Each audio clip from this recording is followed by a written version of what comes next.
Zdravím vás a vítám vás na svém kanále. Víte, kolik je hodin? 12. Už mám zbalený kufr a za chvíli vyrazíme do Španělska. Hurá! Cesta autem do Španělska trvá 17 hodin. A po cestě do Španělska se zastavíme ve Francii, v krásném městečku Lyon. Už se moc těším na makarony a ekléry.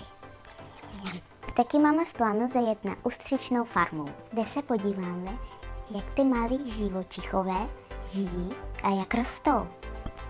A rodiče chtějí ochutnat ústřice. Ptali se mě, jestli si je taky dám. No, nevím. Uvidíme, jestli do sebe dostanu aspoň jednu. Budu se snažit všechno natočit a ukázat co nejvíc. Už na mě volá táta, že prý už musíme vyrážet. Tak zatím papa.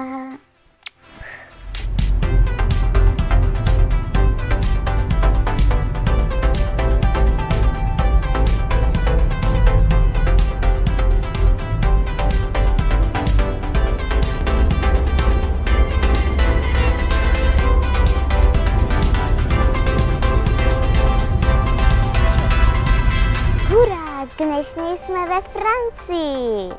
Cesta do města Lyon nám trvala 11 hodin. Ta cesta byla hrozná. Bolí mě záda a zádek. Spát budeme v hotelu Ibis.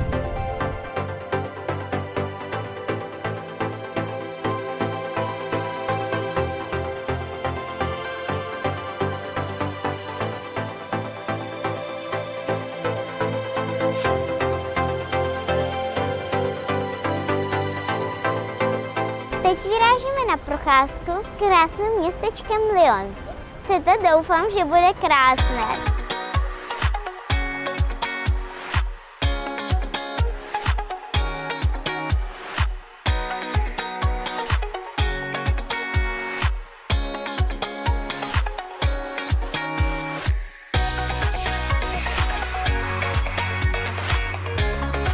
Podívejte se na ten dům. Ty lidi jsou namalovány, ale z dálky vypadá jako skutečný.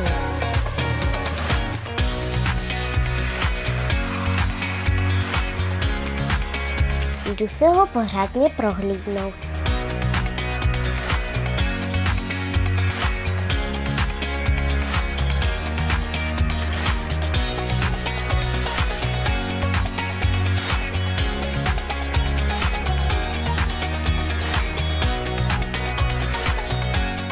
No, co k tomu dodat?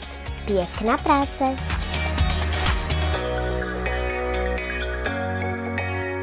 Maminka si přála ochutnat klasickou francouzskou večeři, ale nikde nebylo místo.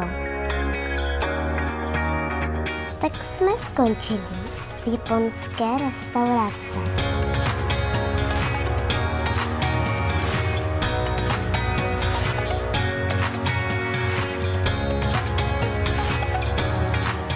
Ty sushi byly taky moc dobrý. Jdu se podívat do francouzského supermarketu na různé dobrutky. Na francouzské dobrutky. Zkusím toho natočit co nejvíc a ukázat vám jejich ceny. Jdeme na to.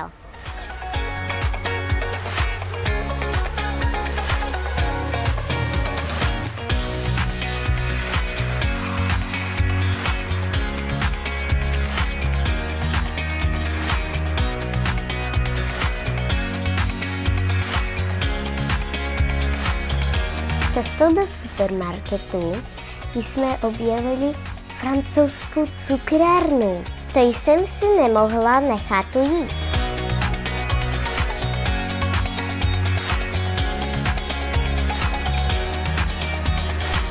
Podívejte se na ten obrovský výběr. Co si mám dát?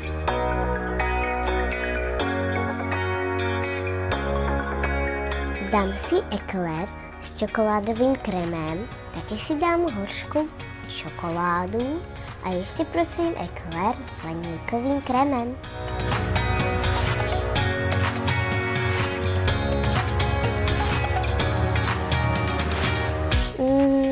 jsou vynikající. Určitě doporučuji nám.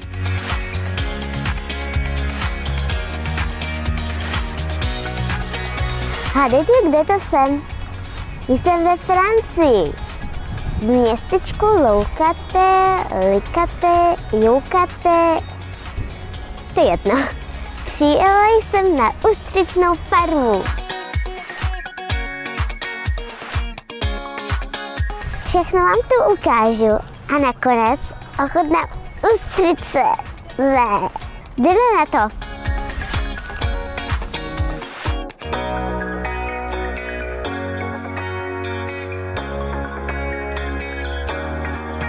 Tohle dělám jen pro vás.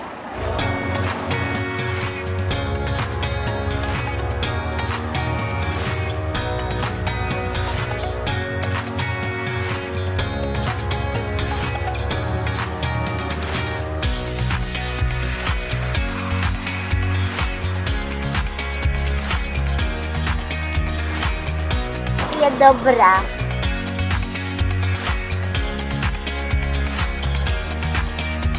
Už je 11 hodin a za chvíli jdu spát. Vždycky jsem si přála spát na palandě. A dneska se moje přání konečně splní. Jsem tak ráda, že nemusím usínat v autě, že mám svoji měkoučkou postýlku. Už budu končit. Nezapomeňte mi prosím dát like a přihlaste odběr na můj kanál. Uvidíme se v dalším dílu. Pa, pa! Dobrou noc!